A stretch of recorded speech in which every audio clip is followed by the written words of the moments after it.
mencari saksi, terus saya nanti juga akan bertanya, ya kan? Siapa saksi ya yang melihat juga? Siapa saksi juga yang melihat ketika ini siapalah yang di dalam perjanjian lama itu ya? Itu nggak usah lagi masuk. Kalau untuk meminta saksi, saya akan bertanya, siapa saksi yang melihat, saksi mata yang melihat Daud mengintip Batsyeba mandi? Ada? Karena apa? Daud dituduh berzina. Harus ada dua saksi. Harus ada yang membenarkan. Siapa saksi juga Lot digauli oleh dua putrinya? Kalau hanya untuk minta saksi. Makanya saya bilang, kalau memang kalian tidak percaya Al-Quran, bagi kami umat muslim tidak masalah. Kenapa? Karena sudah dikatakan di dalam Al-Quran, di dalam surat Al-Baqarah ayat 22 sampai 24, apa dikatakan? Mereka yang dalam keraguan-raguan Al-Quran, Allah tantang untuk membuat surah semisalnya. Itu udah fix jawaban saya. Kalau kamu tidak terimanya terserah. Terus kalau kamu katakan, oh berarti Al-Quran ini hanya cerita-cerita. Ya Allah menceritakan. Sama seperti kamu menceritakan fakta sejarah zaman dahulu. Emang ada catatan membenarkan bahwa terjadi peristiwa peperangan di zaman dahulu? Tidak ada. Itu berarti dari mana? Dari saksi. Akhirnya dicatatkan. Yang mencatatkan siapa? Bukan mereka yang mencatatkan. Akhirnya kita yang setelahnya itu yang mencatatkan. Bukan pada waktu zaman mereka yang mereka catatkan. Dia waktu itu terjadi seperti ini. Orang yang di zaman itu yang mencatatkan. Tidak, Mikana. Gak seperti itu konteks yang namanya sejarah. Musa, kejadian Nuh, kejadiannya Lut. Itu adalah catatan sejarah. Peristiwa yang dimana pada waktu itu Nabi dan Rasul Allah diutus untuk kaumnya. Sodom dan Gomora dimusnahkan karena terjadinya di situ ada homoseks. Jadi ceritakanlah kepada Nabi Muhammad agar disampaikan kepada kami bahwa memang ada peristiwa yang seperti itu yang pernah Allah pada waktu itu murka. Nah, kalau kamu bertanya lagi, bagaimana mungkin bisa Nabi kamu menghafal? Mikana, anak saya umur 3 tahun belum bisa membaca. Makanya dikatakan pada waktu wahyu pertama turun kepada Nabi Muhammad, Iqra, bacalah. Bukan berarti harus membaca. Ada catatan baru dibaca. Saya ngomong sama anak saya ajarkan anak saya doa mau makan. Allahumma barik. Apakah ada catatan saya tulis Allahumma barik baru dia membaca umur 3 tahun, 2 tahun? Tidak. Karena selalu saya lafazkan kepada anak saya, makanya dia bisa menghafal. Sama seperti Nabi Muhammad SAW. Belum terjadinya mushaf Quran. Al-Quran itu bukan mushaf Quran, buku yang gedebuk dari langit baru dibaca oleh Nabi Muhammad. Tidak. Allah berfirman menyampaikan kepada Malaikat Jibril sampaikan kepada Nabi Muhammad SAW. Didengarkan oleh Nabi. Dihafalnya. Baru disampaikan kepada sahabatnya. Baru sahabatnya memutuskan untuk menulisnya. Ketika Nabi Muhammad SAW meninggal, akhirnya sahabatnya memutuskan untuk menjadikan mushaf Quran. Agar apa? Agar firman Allah ini tidak hilang nanti setelah Nabi Muhammad dan para sahabatnya nanti tiada. Nah buktinya apa? Apakah berubah di zamannya Nabi surat Al-Fatihah dengan di sekarang ini? Apakah berubah satu huruf saja? Tidak ada, Mikana. Kalau mau buktikan seperti itu ke Bang Ardiansa. Dia bagian pakar itunya. Tidak akan ada berubah. Tidak berubah. Tapi coba tengok Bible. Ini maaf. Kristen beda denom, beda penafsiran Bible-nya. Kristen beda denom, beda penafsiran Bible-nya. Makanya, saya berdiskusi sama Mikana, saya tidak bisa menggunakan LAI. Bible harus diakui sudah berapa kali direvisi. Makanya saya bilang, kalau mengatakan Al-Quran ini hanya cerita-cerita, saya akan bisa mengatakan. Sebenarnya, Bible ini kitab suci atau hanya kumpulan tulisan buku-buku yang dikarang-karang? Kenapa saya bilang gitu? Maaf, kita balikan ke perjanjian baru. 4 gospel, Matius, Markus, Lukas, Yohanes. Kalau Mikana telah baik-baik tentang kebangkitan Yesus, akan berbeda-beda versi ceritanya. Matius mencatatkan terjadinya gempa bumi, 2 malaikat datang menggulingkan, tetapi beda kepada Markus, Lukas, Yohanes. Apalagi kepada Yohanes. Di dalam ceritanya Yohanes waktu kebangkitan Yesus, ternyata Yesus sudah menampakkan diri kepada Maria Magdalena di dalam kubur. Sementara di dalam Matius, Markus, Lukas, Yesus menampakkan diri kepada murid-muridnya di Galilea. Ceritanya berbeda-beda. Yesua namanya, Nora. Yesua. Nah, terus tentang kelahiran Yesua. Di catatan Matius dengan Lukas berbeda. Ada yang mengatakan orang-orang para gembala itu sudah menemukan Maria dengan apa? Di dalam palungan. Sementara orang Majus dari timur sudah mendapatkan Maria dengan anaknya di dalam sebuah rumah. Yang sebenarnya Yesua ini lahir di mana? Kalau kalian katakan di kandang, kalian hanya menafsirkan karena dia di dalam palungan. Tunjukkan sama saya, memang palungan itu di dalam kandang. Gak bisa, Mikana. Catatan itu saja sudah berbeda. Terus, Matius mencatatkan, ketika terjadinya kebangkitan Yesua, apa yang terjadi? Telah terjadi gempa bumi yang hebat, bait suci terbelah dua, orang-orang kudus pada bangkit dan masuk ke kota Yerusalem, dan banyak orang yang menyaksikan. Matius tahu dari mana? Siapa yang menceritakan? Siapa yang menceritakan telah terjadinya kebangkitan orang-orang soleh kepada Matius? Kalau memang Matius yang menyaksikan, saya minta catatan Matiusnya. Kalau memang Matius ada saksi di situ. Gak ada. Bahkan di dalam apa? Di dalam Lukas. Apa dikatakan Lukas? Ketika dia mengumpulkan berita-berita. Dari apa? Dari penginjil dengan dari orang-orang yang menjadi saksi. Siapa saksi yang melihat tentang kebangkitan Yesus? Siapa saksi yang melihat waktu Yesus dilahirkan? Di mana waktu Yesus umur 12 sampai 29 tahun? Kenapa tidak dicatatkan? Nah, kalau kita membicarakan soal saksi ya, makanya saya bilang, Al-Quran itu bukan kumpulan catatan-catatan para nabi. Al-Quran itu Allah menceritakan kepada Nabi Muhammad. Yang di situ juga ada aturan hukum bagi manusia. Bukan catatan, Mikana. Kalau kamu tetap mengingkarinya, saya sudah katakan kepada kamu. Ya, kalian, orang-orang kafir itu mengingkari ayat-ayat Al-Quran. Tidak menerimanya. Makanya Allah tantang, buatlah semisal mungkin. Kalau kamu katakan sama saya, buatlah tentang kitab kami Nora. Bisa saya buat. Orang bahasa Indonesia kok. Buktinya aja bisa direvisi. Yohanes 13 nomor 13 apa dikatakan? Benar kau katakan aku guru dan Tuhan. Sebenarnya originalnya Tuhan. Iya, jangan terlalu melebar kemana-mana dulu ya. Saya jangan terlalu lama. Ya, oke, gini ya. Ngelek kau. Ngelek. Iya, ngelek aku ini. Nah, lanjut. Udah. Tapi suaraku tetap ada ya? Iya, tapi ngelek, patah-patah. Iya. Oke. Jadi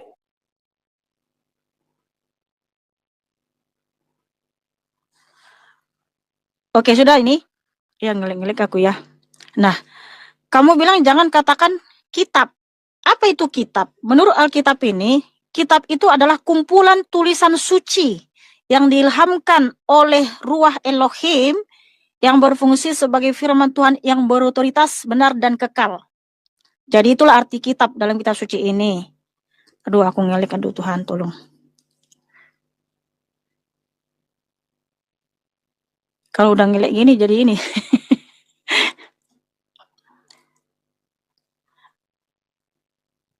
Oh, alah, mulai deh.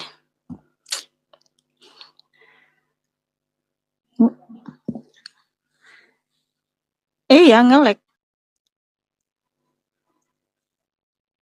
Patah-patah loh. Di mana ya? Mana matamu, di mana ngelek aku nih? Patah-patah. Iya. Enggak. Patah-patah kamu, patah-patah. Oh Tuhan, ini terlalu ini kali ya. Apa namanya? Lanjut aja. Tapi suaraku terdengar jelas ya? Ya, ada yang patah, ada yang tidak. Tapi lanjut aja. Iya, jadi enggak fokus gini. Aduh Tuhan, padahal sayang banget ini untuk membantah semua itu. Terdengar suaraku jelas? Udah. Enggak ya teman-teman? Jelas. Lanjut aja, Mika. Lanjut aja. Ya, nggak apa-apa, lanjut aja. Gini, coba kamu turun sebentar, terus naik lagi. Oke. Turun sebentar, kamu naik lagi. Ya.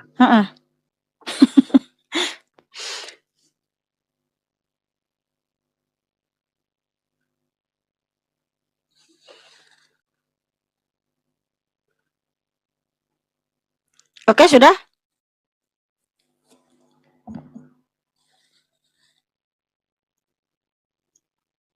Aku nggak ngelik lagi ya. Enggak, silakan. Ya, silakan buka kamera. Aku yang nge-lag. Enggak. Oh ya, silakan di-mute dulu. Oke. Nah, kalau kamu bilang tadi, siapa saksinya Daud itu melihat Bathsheba dan segala macam? Karena Daud mengakui kesalahannya, dosa-dosanya, apa yang dilakukan. Ya, Daud mengakuinya kepada Nabi Nathan. Makanya ditulis apa yang pernah terjadi. Kemudian juga gini, kalau kamu bilang ya, tidak ada saksinya, tetapi Allah yang menceritakan. Kan itu kan pengakuan kalian sepihak bahwa Allah itu yang menceritakan kepada Muhammad melalui Jibril. Justru itulah Aritonang. Tidak ada saksinya sama sekali. Siapa saksinya Muhammad menerima wahyu? Siapa yang pernah mendengar suara Allah? Siapa nabi yang pernah diutus oleh Allah? Enggak ada selain nabimu. Makanya hanya Muhammad yang memperkenalkan nama Allah. Hanya Muhammad yang sembah Allah, nabi-nabi yang lain enggak ada. Sementara kalian mengimani banyak sekali nabi, ada 25 nabi.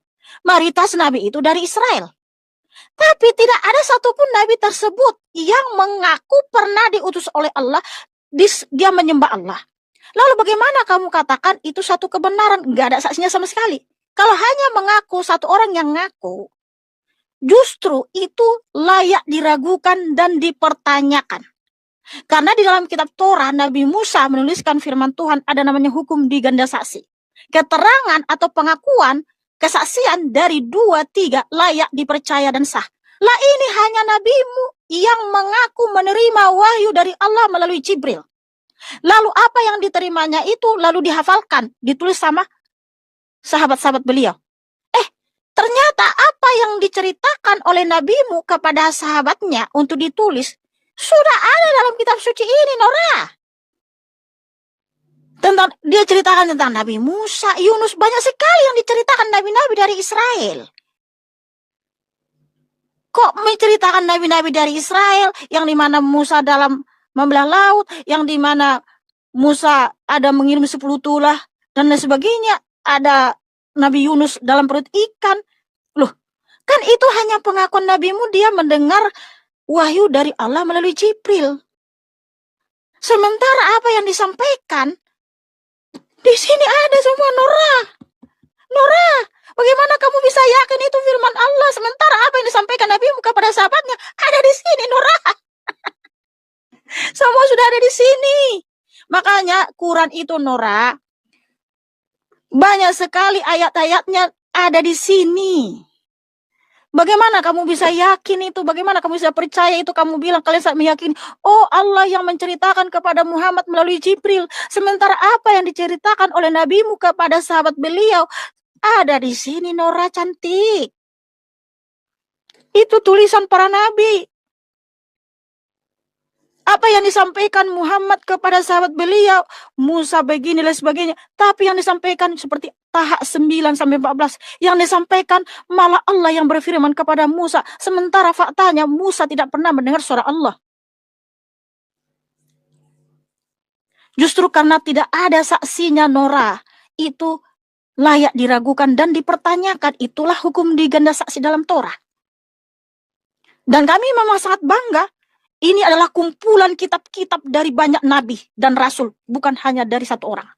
Karena kalau hanya satu orang yang bersaksi, satu orang yang menceritakan, oh aku dengar firman Tuhan, catat begini-begini, hanya dari dia semua, itu layak dipertanyakan. Benar nggak dia ini menerima firman? Atau jangan cuma ngaku-ngaku sendiri. Tapi kenapa kita ini sangat layak mempercayai ini? Ini adalah memang kumpulan banyak kitab-kitab. Sebab apa? Ini ada yang nulis 40 nabi dan rasul. Mereka hidup di zaman yang berbeda, di waktu yang berbeda, di tempat yang berbeda. Tetapi semua mereka secara harmonis menuliskan firman Tuhan yang sama, yaitu Yahweh, Yesua, Elohim, Sang Pencipta, Sang Juru Selamat. Lalu kalau kamu bahas tentang kitab Injil, 4 kitab Injil, Rasul Matai nulis begini, Rasul Yohanan nulis begini. Justru itulah keakuratan firman Tuhan itu. Karena apa? Peristiwa salib, karya salib, tentang waktu itu ada gempa bumi, satu lagi ada yang terjadi matahari tidak bersinar selama 3 jam dan sebagainya atau apa. Mereka saling melengkapi. Apa yang mereka lihat itu, apa yang mereka saksikan itu ditulis masing-masing. Karena apa? Roh Elohim berfirman, tuliskanlah firmanku itu. Justru itulah sangat akurat keabsahannya Nora Cantik. Karena ada 4 saksi yang melihat peristiwa salib, yang melihat karya salib itu dituliskan dalam satu kitab. Sehingga gini ya, contoh. Kalau saya nih mau menulis, ada teman-teman di sini kan, mau menuliskan apa yang saya alami dengan Nora di dalam forum diskusi ini. Oh, tadi malam Mikana itu pakai kerudung warna agak hitam. Ya, tulis seperti itu. Terus datang si B. Tadi malam si Nora pakai kerudung warna hijau. Datang lagi si C. Tadi malam Mikana memakai headset warna pink. Benar nggak semua apa yang mereka tulis? Benar, karena mereka lihat. Jadi mereka menulis berdasarkan sudut pandang yang mereka lihat. Makanya saling melengkapi. Komplit semua. Apa yang disaksikan rasul-rasul itu. Nah ini, mohon maaf, isi Quranmu Cantik. Itu bersumber hanya dari satu orang. Dan mohon maaf dengan segala hormat, isi Quranmu pun itu sudah banyak isinya di sini. Cuman diubah yang berfirman itu jadi Allah. Sementara yang berfirman kepada nabi-nabi tersebut adalah Yahweh Elohim Yeshua Mashiach. Makanya Nora, ya, kalau ada orang yang ngaku-ngaku seperti ini ya kan, aku tadi malam diangkat Tuhan ke surga, aku melihat surga dan neraka. Lantas kita percaya? Biasanya dia berdusta. Karena hanya pengakuan dia sendiri. Tapi kalau sampai ada 40 nabi dan rasul hidup di zaman yang berbeda, di waktu yang berbeda, di rentang waktu yang berbeda, di tempat yang berbeda, tapi mereka masing-masing mendengar suara Tuhan. Mereka menuliskan satu tokoh yang sama, yaitu Yahweh Yeshua Elohim yang Maha Kuasa. Itu sangat layak dipercaya, saudaraku. Makanya ini bukan cerita-cerita, tapi firman Tuhan yang nyata dan berkuasa. Sementara Nora tadi sudah mengakui bahwa Qurannya adalah cerita-cerita. Diceritakan cerita. Artinya cerita-cerita. Tapi mohon maaf, kenapa ceritanya jadi berbeda apa yang dituliskan nabi-nabi oleh Musa, oleh Zakaria, Yahya. Jadi gimana lah, aku juga capek nanyanya Nora, siapalah nabi satu lagi lah paling tidak di antara 25 nabi yang pernah bersaksi atau mengakui sembah Allah. Kalau memang betul Allah itu ada. Capek aku bertanya itu karena nggak ada jawabannya. Makanya itulah. Sebentar Mikana, saya karena ada apa dari mama saya. Bisa naikkan yang Islam dulu, saya standby di sini. Oh gitu ya. Oh ya, Nora lagi ada ini.